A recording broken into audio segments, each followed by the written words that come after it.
It is I, John, son of Moog. I begin this video with the blessing in the traditional way. I am John, son of Moog, of English-American descent, who comes before you today. Even though I am not a medicine man, nor do I play one on television, I come before you to give the blessing in the traditional way. I bless my back door so that the evil winds of global warming will not raise my utility bills. I bless the front door so that the United States Postal Service will finally figure out that I am not a member of the Democrat Party and stop sending me literature from Howard Dean. I bless Mother Earth for Gloria Steinem and the feminine feelings of love. And I hope Gloria Steinem achieves exactly what it is that she needs to achieve, which is getting laid, so she will at long last shut the hell up. I bless this in the name of our great spirit and our grandfathers and forefathers, and remind you this: sometimes the magic works, and sometimes it doesn't. Now, with that being said, I would like to say a few words about this damn memorial service that they had in Tucson, or Tucson, as that Carlos Garcia calls it, and say something about Obama and his speech. Now remember, this whole thing was supposed to be a memorial service. Now you go in there and they have a brass band, and they got singers and all sorts of things. And they got the gymnasium filled with a bunch of damn YouTubers cheering and laughing. They're having a good time at this damn thing. It's supposed to be a memorial service. But with that being said, it was a little bit better than the Paul Wellstone memorial service, where they just turned this memorial service into pushing Wellstone's liberal agenda. It was horrible, and this was a step better than that. But then we got the big keynote speech from our president, His Mightiness Obama. Now, Obama is trying to bring us all together in this speech, as only he can do it. Now, he said this, quote, "I believe we can be better. Those who died here, those who saved lives here, they help me believe. We may not be able to stop all the evil in the world, but I know that how we treat one another is entirely up to us."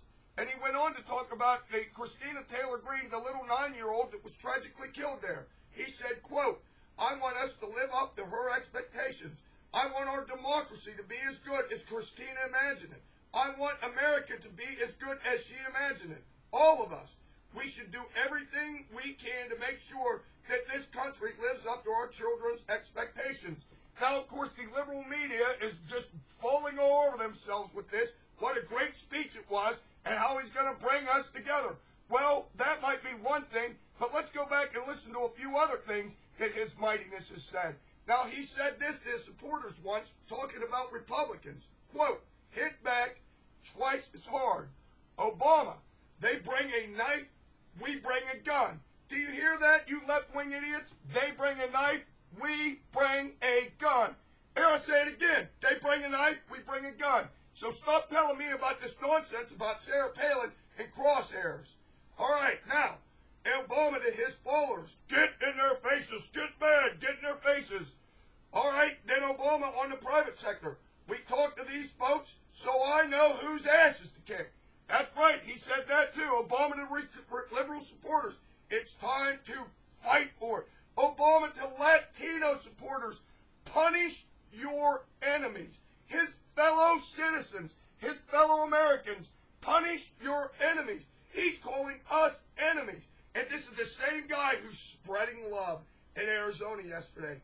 I'm going to tell you this. I'm going to put my money on Bill Clinton on this, baby. Because after the tragedy in Oklahoma City, Clinton gave a speech not unlike this, trying to bring us all together. But what happened 2 days after that is he's blaming Rush Limbaugh for the tragedy in Oklahoma City. And I'm going to be willing to bet that this isn't going to do anything to bring us together, because this will not fit the liberal mantra. And actually, Obama, in making this, is telling his own people to shut the hell up and stop with all the negative vibes and the finger pointing. But of course, they were the ones that started it. And the one that started it was my hero, that great man of justice. That's right, Sheriff Clarence A. Dupnik. That's right, he was in the crowd. And when they showed a picture of him up on the Jumbotron, the crowd erupted. Ah, there he is. The man that has started all of this. He's right there. He's making the rounds on MSNBC. He's on every damn show on MSNBC.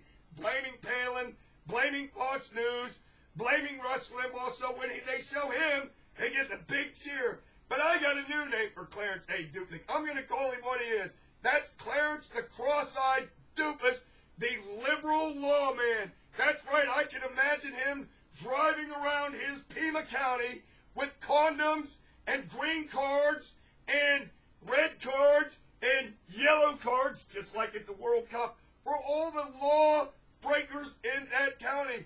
And I'm sure that in that county, with Clarence the Cross-Eyed Doofus as your sheriff, he'll arrest you one moment and give you a get-out-of-jail-free card the next. And I want to know this. If he's got 6 homicides in his county that really need investigating, what in the hell is he doing spending all this time on the talk show circuit trying to make points for his liberal agenda? It makes you wonder, what does this guy do for a living? Does he run around and hand out maps with holes in the fence on the border to all these illegal aliens? I don't know, but it seems to me that this guy might have a few better things to do with his time than badmouth Sarah Palin, Rush Limbaugh, and all that, and being on all these damn talk shows. But that's just me. Until next time, this is your favorite Islamo-homophobic, Jonald Reagan, saying this to you now.